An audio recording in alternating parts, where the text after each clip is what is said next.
여러분들, 진정한 예배, 참된 예배의 정의를 신약에서는 어디서 말씀하고 있느냐면 요한계시록 4장에서 말씀하고 있습니다. 요한계시록은 무섭고 두렵고 떨리는 책이 아닙니다. 요한계시록은 우리 믿는 자에게는 정말 거룩한 흥분을 주고 기대가 있고 삶에 활력을 주는 정말로 축복의 말씀이죠. 믿지 않는 사람들에게는 두려움의 책이 될 수가 있습니다. 특히 요한계시록에서는 천국에서 이루어질 일들도 보여주고 있는데요, 그것이 바로 요한계시록 4장에서 우리가 볼 수가 있습니다. 4장 1절부터 11절까지 보면 나오죠. 특별히 10절부터 11절에 보면 진정한 예배의 모습이 여기에 나오고 있습니다. 10절에 보니까 24장로들이 보좌에 앉으신 이 앞에 하나님 아버지 앞에 엎드립니다. 그리고 세세토록 영원토록 살아계시는 이에게 경배하고 우리 주 예수 그리스도에게 경배합니다. 그리고 자기의 관을, 면류관을, 주님이 상급으로 주신 그 면류관을 벗어서 보좌 앞에 드리며 이렇게 말하고 있습니다. 이것이 바로 예배죠. 여러분들, 우리들 영적으로 이 시간 보좌에 앉으신 우리 하나님 아버지를 보아야 돼요. 보는 것이 예배예요. 보지 않으면 예배가 아닙니다. 영적인 눈을 떠서 볼 수 있어야 돼요. 그리고 만나야 올바른 예배를 드리게 되는 거죠. 하나님 아버지께 예배를 드리는데 하나님 아버지를 영적으로 만나지 못하고도 어떻게 예배를 드릴 수 있을까요? 눈에 보이지 않는 하나님이시지만 만나는 거예요. 예, 여러분들, 성도와의 교제 속에서도 눈으로 보고 입으로 사랑한다고 하지만 마음으로 사랑하지 않고 눈으로 보지만 동서가 먼 것처럼 남남인 사람들이 교회 안에 얼마나 많이 있어요. 그건 가짜입니다. 이 진실은 눈으로 볼 수가 없고 내가 그를 믿는 것은 눈으로 볼 수가 없어요. 그렇죠. 예, 정말 눈으로 볼 수 없는 눈으로 볼 수 있는 것, 영적으로 볼 수 있는 것, 보좌 앉으신 하나님을 우리가 만나고 볼 수 있어야 돼요. 이게 올바른 예배의 출발입니다. 예배자들이 누굽니까? 예배자들이 나옵니다. 24장로가 예배자들입니다. 엎드려 예배자들이죠. 그래서 구원받은 우리들 예배자들입니다. 또 그만 나옵니까? 여기 보니까 네 생물이 나옵니다. 그 다음에 또 누가 나와요? 이마에 흰 옷을 입은 14만 4천 명이 나옵니다. 또 누가 나와요? 이마에 어린 양의 보혈의 피가 묻혀진 셀 수 없는 수많은 무리들이 거기에 등장합니다. 또 누가 나옵니까? 천군 천사, 천천만만의 천군 천사들이 나팔을 불며 춤을 추며 주님을 경배하고 있다고 나옵니다. 그 다음에 누가 나옵니까? 우주 만물도 주님을 찬양하더라고요. 너희들이 나를 찬양하지 않으면 이 돌들이 나를 찬양하리라. 주님은 말씀하고 있거든요. 우주 만물은 창조함을 받은 모든 창조물은 하나님을 찬양하고 예배를 드리게 되어 있어요. 24장로가 보좌 앞에 면류관을 보좌 앞에 올려드리며 예배는 드리는 것입니다. 예배를 드렸습니다. 여기에 예배의 자세가 또 나옵니다. 24장로가 보좌 앞에 엎드려 그랬어요. 이게 예배의 자세입니다. 낮아져서 겸손하게 머리를 땅에 대고 정말 경배입니다. 예배를 드렸다고 성경은 말하고 있습니다. 왜 우리가 하나님께 예배를 드려야 될까요? 바로 11절에 나오죠. 요한계시록 4장 11절에 보면 우리 주 하나님이여 영광과 존귀와 권능을 받으시는 것이 합당하오니, 우리 하나님은 우리를 통해서 영광을 받으셔야 돼요. 존귀함을 받으셔야 돼요. 권능을 받으시는 것이 합당하오니 주께서 만물을 지으신 자라, 창조자 되신 나의 하나님, 만물이 주님의 뜻대로 있었고 또 지으심을 받았나이다 하더라. 이것이 바로 찬양하는 내용입니다. 주님은 천지 만물을 창조하신 창조주 여호와 하나님이세요. 그래서 예배를 받으셔야 돼요. 우주 만물을 창조하신 분이시기 때문에 창조함을 받은 우리들은 그 앞에 예배를, 경배를 올려드려야 됩니다. 부모님이 우리를 낳아주시고 길러주셨잖아요. 그래서 부모를 공경하는 것처럼 이것은 하나의 그림자입니다. 하나님을 예배하는 그림자가 우리 부모님이죠. 그래서 참 예배는 뭡니까? 천국의 왕실과, 그러니까 하나님의 보좌를 보는 것, 천국의 왕실을 보좌에 앉아 계신 하나님을 보는 눈, 이게 예배입니다. 바로 이것이 예배예요. 그래서 하나님을 보게 되면 우리 마음에 뭐가 들어와요? 하나님이 나를 다스리신다, 하나님이 우리를 다스리신다. 이것이 바로 예배의 스타트입니다. 예배의 출발점이 되는 것입니다. 예배의 기초가 되고 근원이 되는 것입니다. 우리가 하나님의 진정한 모습을 보는 눈이 있다면 당연히 우리는 우리 주 예수 그리스도를 예배하고 찬양하게 되어 있습니다. 예수님을 높이게 되어 있습니다. 예배는 예수님에 대한 헌신이라고 말씀드릴 수 있어요. 예수님에 대한 고백입니다. 주는 그리스도요 살아계신 하나님의 아들이십니다. 나의 주인이십니다. 이 고백입니다. 그렇기 때문에 주님의 날, 부활의 이 아침, 주님이 부활하신 날, 우리는 주님의 날로 우리가 모입니다. 이 아침에 모여 드리는 예배의 참 뜻은 뭘까요? 하나님께서 나를 이 땅에 태어나게 해주심에 대한 감사가 있어야 됩니다. 하나님의 형상을 따라 하나님과 함께 살 수 있는 특권을 주심을 감사합니다. 이게 예배예요. 여러분들, 또 우주 만물을 다스리라 우리에게 허락하셨죠. 그래서 에덴 동산을 우리에게 주신 거예요.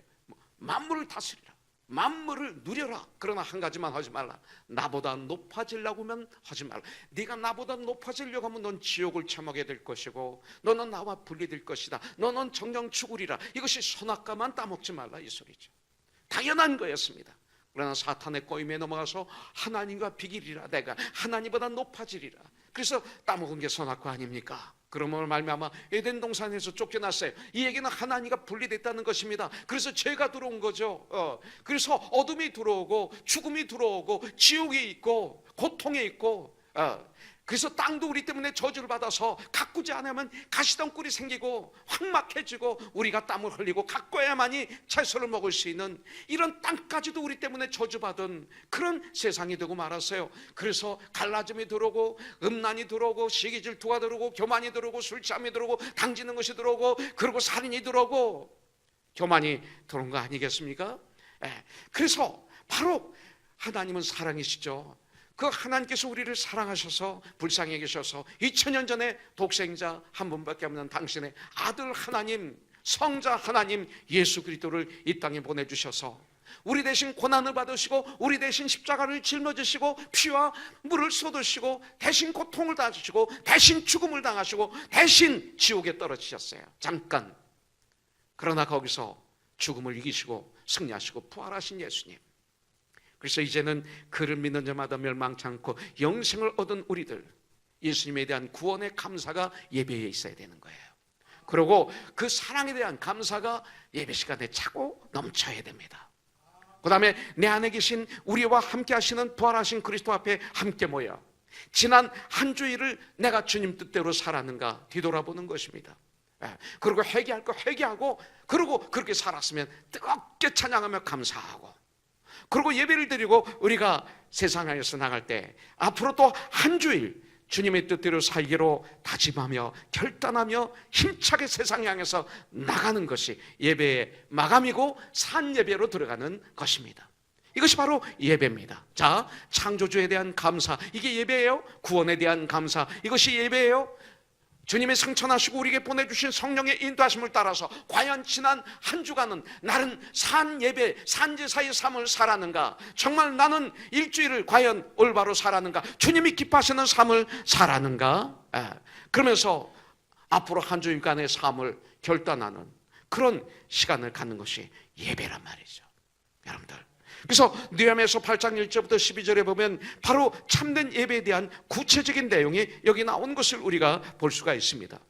자, 예배는, 잘 들으세요, 예배는 드릴 수도 있고 예배는 볼 수도 있습니다. 여러분들은 지금 예배를 드리고 있습니까? 예배를 보고 있습니까? 예배를 드리는 자는 주인이요, 예배를 보는 자는 구경꾼이고 손님이라는 것입니다. 아무리 직분이 있다 하더라도, 아무리 목사라 하더라도 손님인 사람이 있어요. 그리고 구경꾼이 있습니다. 그것은 여러분들의 선택여에 달려 있습니다. 예배는 다시 한번 말씀드립니다. 예배를 받으실 살아계신 하나님과 예배를 드리는 하나님의 자녀들 간의 인격의 만남이 예배예요. 그리고 계속 교통함이 예배라고 볼 수가 있습니다. 예배는 위에서 하나님이 내려주신 축복과 밑에서 우리가 올려드리는 감사와 찬양과 드림이 맞부딪힘이 거룩한 예배가 되는 것입니다. 이것이 예배입니다. 혼자만 하는 거 아닙니다. 그렇기 때문에 구경꾼이 되어서는 참 불행한 것입니다. 이사야서 12장 2절에 보면 보라, 하나님은 나의 구원이시라. 내가 신뢰하고 두려움이 없으리니 주 여호와는 나의 힘이시며 나의 노래시며 나의 구원이심이라. 예수 그리스도를 여기서 보여주고 있습니다. 자, 5절에 보니까 여호와를 찬송할 것은, 여호와를 예배할 것은 이 소리입니다. 극히 아름다운 일을 하셨음이니, 이 땅에 오셔서 십자가를 지시고 죽으시고 부활하심으로 말미암아 구원을 이루셨어요. 이 아름다운 일을 이루셨음이니 이를 온 땅에 알게 할지어다. 성경은 이렇게 말하고 있어요. 우리가 참된 예배를 진실로 주님께 드리게 되면 하나님은 그때서야 존귀하심을 받게 되는 것을 볼 수가 있습니다. 또한 우리들의 영이 살아나는, 영이 솟아나게 되는 역사가 일어나요. 정말로 우리가 주님을 예배를 올려드리면, 주님이 기뻐 받으시는 예배를 드리게 되면 우리의 영이 솟아납니다. 우리가 살아납니다. 이런 놀라운 역사가 예배를 통해서 있기를 주님의 이름으로 축복합니다. 느헤미야서 8장 1절부터 12절에 이런 중요한 예배의 자세들이, 요소들이 포함된 것으로 우리는 볼 수가 있어요. 오늘 우리 하나님께 기뻐 받으실 예배, 하나님이 기뻐 받으실 예배, 하나님께 정말 올려드린 참된 예배, 이것을 우리가 좀 공부를 해서 여러분들 정말 앞으로 남은 삶, 멋있는 삶, 승리하는 삶, 보람 있는 삶 되기를 주님의 이름으로 축복합니다. 그렇다면 부활하신 날, 주님의 날 우리가 모여서 예배를 올려드립니다. 그런데 예배를 올려드리기 전은 어떤 삶이 되어야 되는가, 이거예요. 사도행전 10장에 보면 고넬료 백부장이 나옵니다. 이분은 이방인 로마 군대 장교입니다. 그런데 그가 베드로 사도를 초청해서 최초로 성경 역사상 신약에서 최초로 부흥회를 여는 장면이 거기 나오는 것을 볼 수가 있습니다. 그래서 고넬료 가정에서 베드로 목사를 모셔다가 부흥회하는 장면이 거기 나오는데, 이 베드로 목사가 사도가 도착하기 전에 며칠 전부터 이 고넬료는 어떻게 준비하고 있는가, 기도로 준비하는 모습을 볼 수가 있습니다. 사도행전 10장 24절에 보니까 이날 가이사랴에 들어가니 고넬료가 그의 친척과 가까운 친구들을 모아 기다리더니, 이렇게 말하고 있습니다. 고넬료는 많은 친척들을 불러 모읍니다. 여러분들 그 당시 로마 시대 때 이건 쉬운 일이 아니었습니다. 자기의 친척들을 어떻게 부릅니까? 정말 그 다음에 친구들을 다 부릅니다. 그리고 가족을 다 모아놓습니다. 뿔뿔이 흩어진 가족이 아닙니다. 가족을 다 모아놓습니다. 그러면서 기다리며 간절하게 준비하고 기다리는 모습을 여기서 볼 수가 있습니다. 이렇게 준비했기 때문에 그 모임이 놀라운 역사가 일어나서 은혜가 흘러넘쳤고 성령의 불이 떨어지고 성령의 역사가 일어나서 그날 밤 예수를 믿은 그 가족이 다 침례를 받는 것을 볼 수가 있습니다. 그렇다면 우리가 드리는 이 예배를 여러분들은 오늘 이 자리에 오시기까지 얼마나 준비하셨습니까? 진정한 예배를 드리려 원하면 한 주일 동안 예배자의 삶을 살아야 되는 거예요. 이것이 크리스찬입니다. 나의 입술의 말이, 나의 생각이, 내가 하는 이 사업이 예배가 되어야 돼요. 내가 하고 있는 이 직장 생활이 참 살아있는 예배가 되어야 돼요. 나의 가정 생활이 참 예배가 되어야 되죠. 그러면 우리가 와서 드리는 예배는 분명히 고넬료 백부장 가정에서 일어났던 놀라운 역사, 똑같이 우리에게도 일어나게 될 줄 믿습니다. 예배를 마음으로 미리 준비하고 와서 드릴 때 하나님은 기뻐 받으시는 줄 분명히 믿습니다. 그렇다면 이제 예배를 드릴 때 어떻게 해야 됩니까? 1절에 나오죠. 이스라엘 자손이 자기들의 성읍에 거주하였더니 일곱째 달에 이르러 모든 백성이 일제히, 이거 기억하셔야 돼요. 이 말씀 중에서 모든 백성이 일제히 수문 앞 광장에 모여 학사 에스라에게, 그 다음에 중요한 것, 여호와께서 이스라엘에게 명령하신 모세의 율법책을 가져오기를 청하매, 이 두 가지 아주 중요합니다. 자, 여기 보니까 하나님의 시간이 되니까 정말 모든 백성이 모입니다. 우리 구원받은 우리들은 하나님의 시간인, 하나님이 부활하신, 예수님이 부활하신 그날, 주님의 날이 오니까 우리 지체된 모든 사람들이 모입니다. 이것이 가장 중요합니다. 지금 이 백성들에게 가장 중요한 것은 모든 사람이 함께 모인 것이 가장 중요했던 거죠. 학사 에스라에게 하나님이 이스라엘에게 명하신 모세의 율법책을 가지고 오기를 청하는 것입니다. 와! 목사가 계속 성경 읽으세요, 예배 참여하세요, 이게 한국교회 현실이 아닙니까? 근데 오히려 백성들이 에스라에게 청합니다. 강권이 아닌 그들이 자원하여 모여 에스라에게 청합니다. 예배는 자원해서 드리는 것입니다. 각각 그 마음에 정한 대로 할 것이요 인색함으로나 억지로 하지 말지니 하나님은 즐겨내는 자를 사랑하시느니라. 예배는 드리는 거잖아요. 즐겨서 예배를 드리고 자원해서 예배를 드릴 때 주님이 기뻐 받아주시는 줄 믿습니다. 2절에 보니까 일곱째 달 초하루에 제사장 에스라가 율법책을 가지고 회중 앞, 곧 남자나 여자나 알아들을 만한 모든 사람 앞에 이르러, 이렇게 말하고 있어요. 여러분들, 남자나 여자나 무릇 알아들을 만한 모든 사람들이 모여서 주님의 말씀을 사모하고 있습니다. 여러분들, 오늘은 이 자리에 우리가 있습니다. 우리는 구원받았습니다. 우리는 하나님의 사람이 되었습니다. 예수님을 정말 여러분들이 알고 계십니까? 얼마나 많이 알고 계십니까? 예수님을 정말 믿습니까? 얼마나 믿습니까? 예수님을 믿는 일과 아는 일에 하나가 되어 온전히 되어 예수 그리스도의 장성한 분량에 충만한 데까지 이르라. 여러분들, 오늘 우리는 내가 바로 이들 중 하나인, 알아들을 만한 성도들이 모였다고 그랬는데 그 중에 하나인 내가 되기를 주님의 이름으로 축복합니다. 여러분들, 그런 우리가 돼야 돼요. 3절 보겠습니다. 수문 앞 광장에서 새벽부터 정오까지 남자나 여자나 알아들을 만한 모든 사람 앞에서 읽음에 뭇백성이 그 율법책에 귀를 기울였는데 말하고 있어요. 자, 그들이 얼마나 하나님의 말씀을 사모했습니까? 새벽부터 정오까지, 새벽부터 12시까지 12시 정도까지 하나님 말씀을 들었다고 말하고 있어요. 앉아서 들은 것도 아닙니다. 기대고 들은 것도 아닙니다. 누워서 들은 것이 아닙니다. 서서 들었습니다. 적어도 6시간 이상을 그들은 서서 하나님의 말씀을 들었습니다. 이 시대 설교학을 공부하러 가면 성도들이 잠을 자지 않도록 웃겨라, 이런 말들을 가리킵니다. 그래서 유머를 많이 가지고 있어라. 그래서 어떤 분은 주간지를 보면서 뭐 여러 가지를 통해서 막 그냥 유머집 해가지고 노트 한 권 가지고 있는 목사도 봤습니다.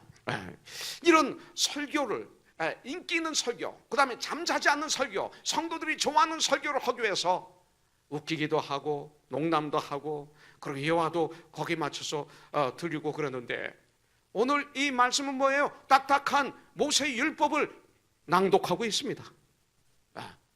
어떻게 그들에게 전달되었습니까?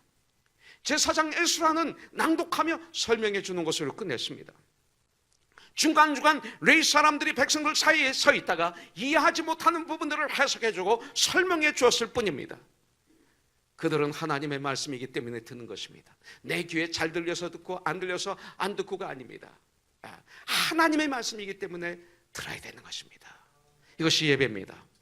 여러분들, 4절 보겠습니다. 그때 학사 에스라가 특별히 지은 나무 강단에 서고 그의 곁 오른쪽에 선 자는 마띠디아와 스마와 아나야와 우리야와 힐기야와 마세야요, 그의 왼쪽에 선 자는 부다야와 미사엘과 말기야와 하숨과 하스바다나와 스가랴와 무슬람이라, 이렇게 말하고 있습니다. 7절부터 8절에 보십시오. 예수와 바니와 세레바와 야민과 아굽과 사부대와 호디야와 마세야와 그리다와 아사랴와 요사밧과 하난과 블레아와 레위 사람들은, 그 다음이 중요하죠, 백성의 제자리에 서 있는 동안 그들에게 율법을 깨닫게 하였는데 하나님의 율법책을 낭독하고 그 뜻을 해석하여 백성에게 그 낭독하는 것을 다 깨닫가니. 무슨 말씀이에요? 예배에는 동역자가 있는 것입니다. 동역자들이 나옵니다. 에스라의 오른편에는 6명 지도자들이, 왼편에는 7명의 지도자들이 서 있습니다. 그것은 필요한 사람들이 서 있는 거예요. 꼭 6명이 서 있어라, 7명이 서 있어라, 이런 거 없어요. 필요한 만큼 서 있다는 그런 뜻입니다. 이 예배를 위해서 서 있는 거죠. 한 마음입니다. 한 뜻으로 있습니다. 여러분들, 바울도 절대 혼자 전도하러 가지 않았습니다. 그 똑똑한 사람이 바나바와 같이 갔고 디모데와 실라와 누가와 같이 가지 않았습니까? 우리는 동역자가 필요합니다. 혼자 못합니다. 예수님도 70명의 제자들을 전도하러 보내실 때 둘둘씩 짝을 쳐서 보내는 것을 볼 수가 있습니다. 여러분들, 모세도 전쟁할 때 아론과 홀이 필요했던 것을 볼 수가 있습니다. 양옆에 섰다는 말은 동역한다 이 마음이에요. 또 한마음이다 이 마음입니다. 대적자가 아니라, 감시자가 아니라, 내가 판단할 자가 아니라 이 동역, 협동이 필요합니다. 여러분들 8절 보겠습니다. 하나님의 율법책을 낭독하고 그 뜻을 해석하여 백성에게 그 낭독하는 것을 다 깨닫게 하니. 예배의 중심은 하나님의 말씀입니다. 예배의 가장 중심은 설교입니다. 우리는 올려드리고 주님은 말씀을 통해서 우리에게 내려주십니다. 말씀을 통해서 주님을 알려주십니다. 5절에 보니까 에스라가 모든 백성 위에 서서 그들 목전에 책을 펴니 책을 펼 때 모든 백성이 일어서니라 그랬어요.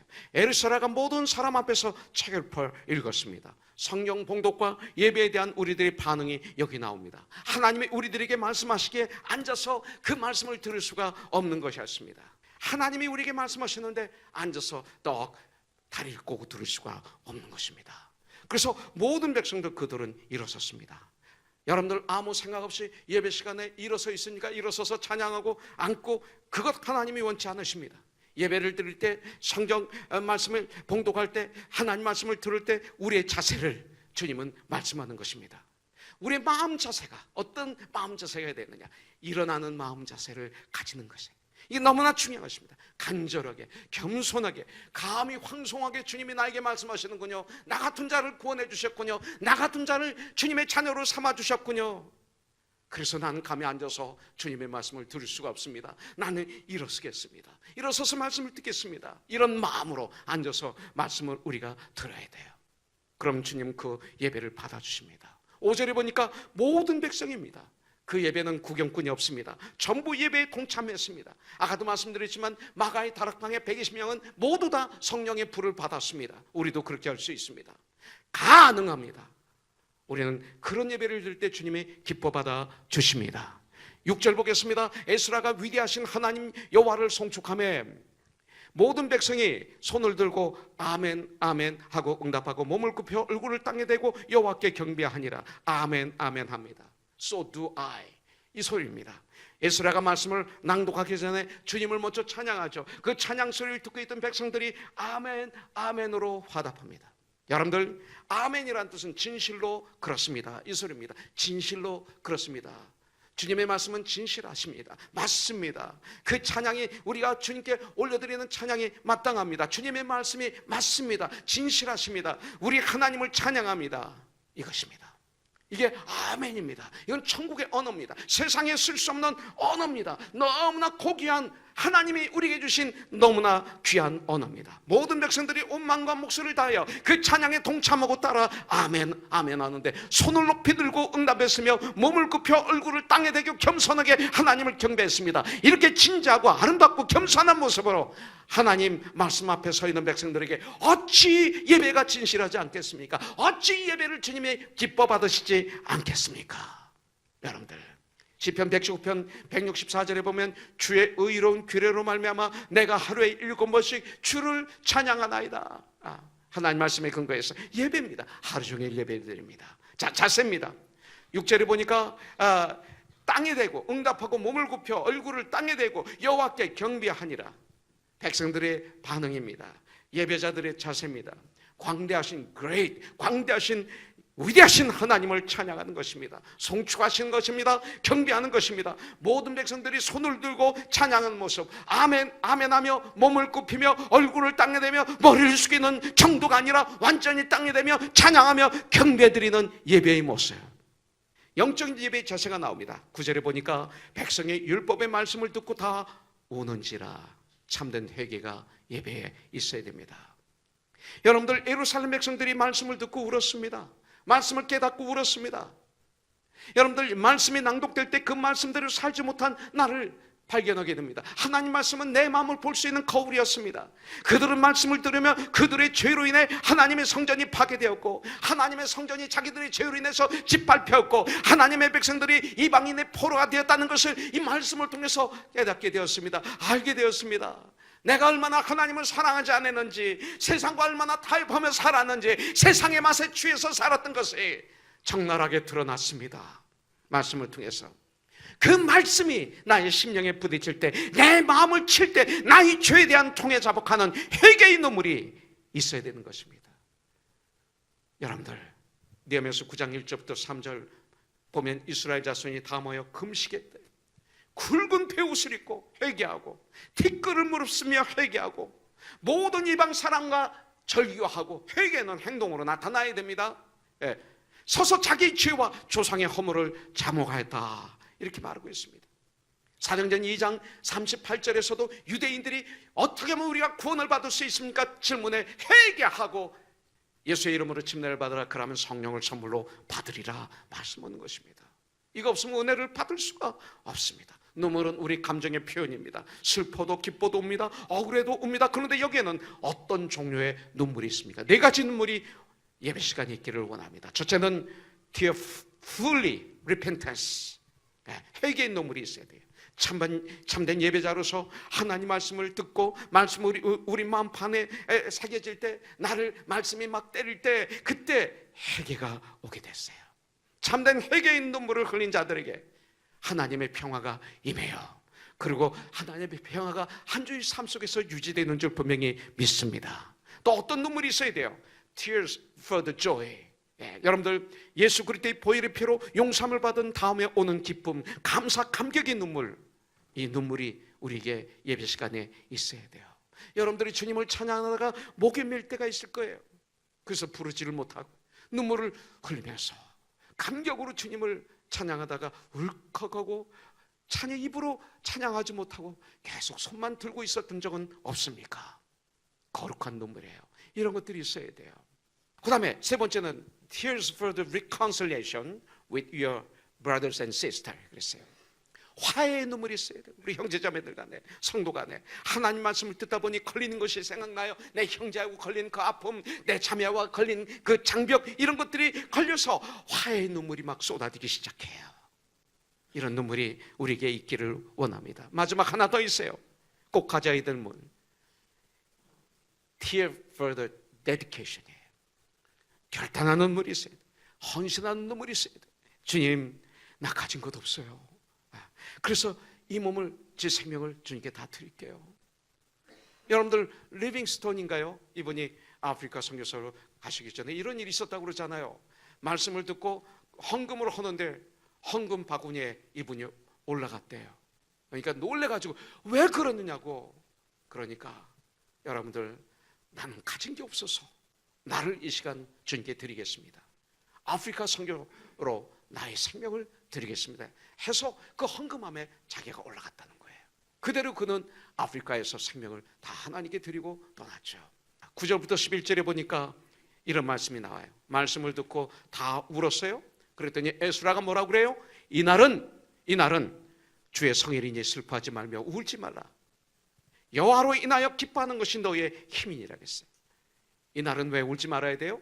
주님이 부활하신 날이에요. 죄를 이기시고 부활하신 날이에요. 승리하신 날이에요. 구원을 완성하신 날이에요. 그래서 이 주님이 부활하신 이날 우리는 즐거워하고 기뻐할 수 있는 거예요.